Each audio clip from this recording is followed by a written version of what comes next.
আসসালামু আলাইকুম সবাইকে। এই ধরনের নৈবেত্তিক যদি তুমি বোর্ড পরীক্ষায় পাও তাহলে কিভাবে সমাধান করবা? এটা রাজশাহী বোর্ডে আসছিল 19 সালে।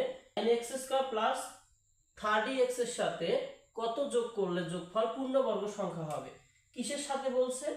9x² plus 30x।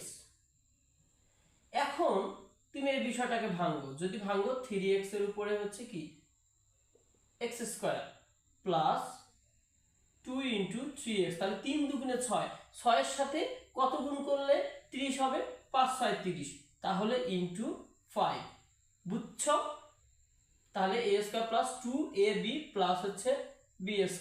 এখন যদি 5 2 যোগ গুণ করি তাহলে 5 5 25, এখানে আমরা 25 হচ্ছে যোগ করে দিলাম। এখন দেখো তো a² plus 2ab plus b², এর সূত্র কি? a plus b whole square. এ আমি কি জানি 3x, b হচ্ছে 5, এর উপরে স্কয়ার। দেখো তো ভাইয়া এই অংশটা কিন্তু পূর্ণবর্গ সংখ্যা আমরা পেয়ে গেছি। কি বলছিল? কত যোগ করলে যোগফল পূর্ণবর্গ সংখ্যা হবে? কত যোগ করেছো? 25। এখানে দেখো 25 কোথায়? ঘ নাম্বার, এটাই হচ্ছে উত্তর।